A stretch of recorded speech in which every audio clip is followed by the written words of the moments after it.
Vote পরবর্তী হিংসায় গ্রেফতার বারাবণী থেকে গ্রেফতার করা হলো। ভোট পরবর্তী হিংসার জেরেই গ্রেফতার করা হয়েছে দাপুটে নেতা। দুই নেতাকে গ্রেফতার করলো পুলিশ। গ্রেফতার পঞ্চায়েত সমিতির সভাপতি, পঞ্চায়েতের উপপ্রধানকেও গ্রেফতার।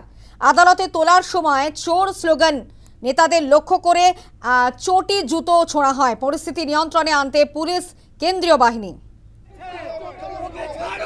2021 সালের ভোট পরবর্তী হিংসা মামলায় পুলিশ গ্রেফতার করলো দুই দাপুটে নেতাকে। পঞ্চায়েত সমিতির সভাপতি এবং পঞ্চায়েতের উপপ্রধানকেও গ্রেফতার করলো পুলিশ। চার বিস্কুট খাবে আর ডাক পার্টির পয়সাগুলোকে নিয়ে যাবে। এই হচ্ছে সেই মাল যে 15 বছর ধরে যাকে তাকে আজে বাজে কেস দিয়েছে। প্রত্যেকটা ওসি আমাদের যে মনোরঞ্জন বাবু ছিল ওকে দিয়ে গাদা মানুষকে কেস দিয়েছে। আর কয়লা হচ্ছে দিনু একমাত্র ওই কয়লা করবে, আদার্স কেউ না। এত বড় চিটিংবাজ নাগরিক কমিটি। পুলিশ প্রশাসন কতদিন বাঁচাবে সেইটা দেখবো।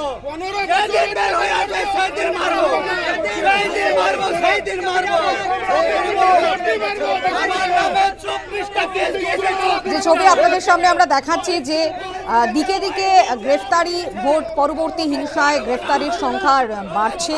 এবার গ্রেফতার হলো বারাবণীর দাপুটে দুই নেতা। গ্রেফতার পঞ্চায়েত সমিতির সভাপতি এবং পঞ্চায়েতের উপপ্রধানকেও গ্রেফতার করল পুলিশ। আদালতে তোলার সময় রীতিমতো চোর স্লোগানিং দেয় সাধারণ জনতা। জনরোষের ছবি আবারও সামনে আসে। নেতাদের লক্ষ্য করে চটি জুতো ছোঁড়া হয়। পরিস্থিতি নিয়ন্ত্রণে আনতে ঘটনায় পুলিশ কেন্দ্রীয় বাহিনী। আমরা কথা বলবো, আমাদের সঙ্গে টেলিফোন লাইনে রয়েছেন আমাদের প্রতিনিধি বিশ্বজিৎ ঘোষ। বিশ্বজিৎ, যে আমরা দেখছি যে দিকে দিকে গ্রেফতারি চলছে ভোট পরবর্তী হিংসায়, এবার বারাবণী থেকে গ্রেফতার দুই দাপুটে নেতা। একদিকে পঞ্চায়েত সমিতির সভাপতি, অন্যদিকে পঞ্চায়েতের উপপ্রধানকেও গ্রেফতার করা হলো।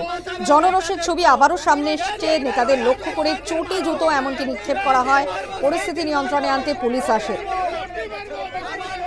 একেবারেই দেখো, এই যে দুই নেতা, বিশেষ করে অসিত সিং যিনি বারাবণী পঞ্চায়েত সমিতির সভাপতি, তার বিরুদ্ধে দীর্ঘদিন ধরে অভিযোগ এনেছিল বিজেপির পক্ষ থেকে বিভিন্ন থানায় অভিযোগ করা হয়েছিল ভোট পরবর্তী হিংসা 2021 সালে।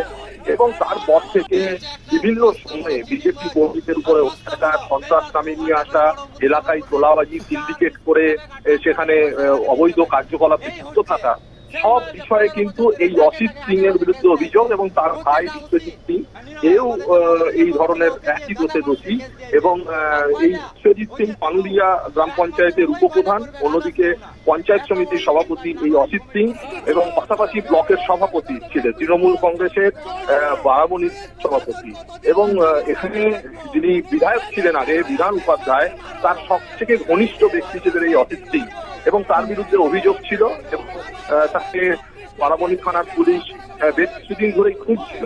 এবং দুপুরটি চেকপোস্ট থেকে গ্রেফতার করা হয় এবং তার ভাইকেও গ্রেফতার করা হয়। তার পালিয়ে যাচ্ছিল বলে অভিযোগ।